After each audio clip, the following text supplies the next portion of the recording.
Bismillahirrahmanirrahim. Mënyra se si Allahu Gjeleshanu ka kriju njeriun, e ka ndarë në 3 boshte kryesore. Kemi mendjen, kemi shpirtin, kemi dhe trupin. Gjithmonë dialektika e njeriut në të gjithë tërësinë e vet, qoftë bota e studimeve, qoftë bota konkrete, qoftë mënyra se si kemi jetuar, kemi vërtetuar diçka. Që njeriu është në një dualitet midis shpirtit, trupit edhe mendjes. Atë që kërkon feja, atë që na kërkon edhe ky muaj i shenjtë, është që ne të arrijmë të gjejmë ekuilibrin kush i shërben çfarë. Në botën moderne, po të keni vënë re, më të vërtet mendja mori një diapazon të veçantë. Dhe është e lavdrueshme ky aspekt. Edhe Zoti e ka lavdruar mendjen Kur'an dhe kështu duhet ishte. Mirë po, fatkeqësisht, në mungesë të vlerave të larta hyjnore, mendja u vendos në shërbim të instiktit, pra të trupit, dhe nuk u vendos në shërbim të vlerave.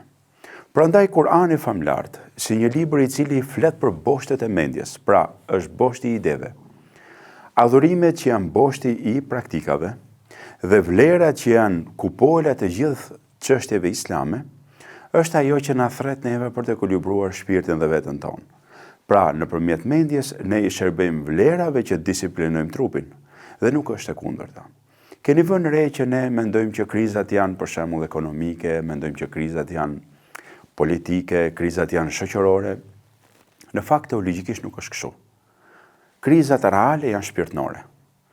Sepse është e vërtetuar që njeriu, nëse ka një problem shpirtëror, psikologjik nëse mund ta quajmë një pikpamje moderne, automatikisht do reflektojë në jetën e tij të përditshme. Prandaj për shembull nuk është se s'kemi para më saktë. Ne problemi është se nuk kemi një shpirt, një etikë dhe një kulturë pa ta vendosur në vendin e duhur. Nuk është se s'kemi universitet, apo s'kemi dije, apo s'kemi diploma, përkundrazi, nuk mendoj që kemi shkuar ndonjëherë më lart se sot. Por problemi është që ne në shërbim të kujt i kemi këto. Pra i shërbejnë vlerave, i shërbejnë atyre parimeve të mëdha që e bojnë njeriu njeri, apo po i shërbejnë trupit, instiktit, konsumit. Që më thënë drejtë njeriu modern është një qenie konsumi, ajo qenie që mendon se konsumon. Ky Ramazan do të ishte një stacion i veçantë për të ndaluar dhe për të parë për çfarë shërbejmë ne, kujt po i shërbejmë ne. Na ka marrë egoja kaq fort, na ka marrë trupi me vete, na ka marrë konsumi me vete, na ka marrë spektakli, imazhet me vete. Jemi shumë të fokusuar si dukemi apo si ndihemi. Na ka tërhequr vëmendjen publike aq shumë sa që kemi harruar dhe privaten. Apo duhet të kthejmë veten dhe një herë tek esenca që nëpërmjet Kuranit, nëpërmjet adhurimeve, të shkojmë ka ajo që Ramazani fton ke devotshmëria. Dhe profeti jon sallallahu alaihi wasallam tha at-taqwa ha huna, tha devotshmëria është këtu dhe bori me shenjë, pra me dorën e tij drejt zemrës. Thelbësoria në fe kjo është.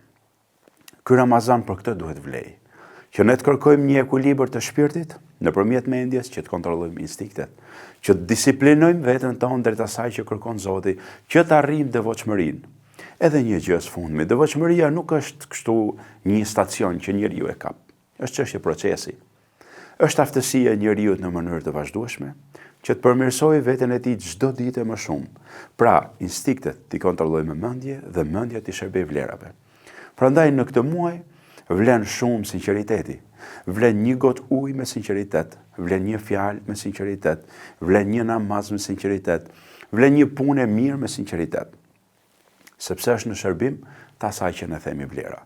Prandaj unë lut Zotin që këtë muaj të begat, të jemi sa më shumë për shpirtin ton, për të kuptuar veten ton dhe për të arritur për të kontrolluar gjithë begatitë që na ka dhënë Zoti, që t'i shërbejnë asaj që është më fisnikja, më e larta që është devotshmëria.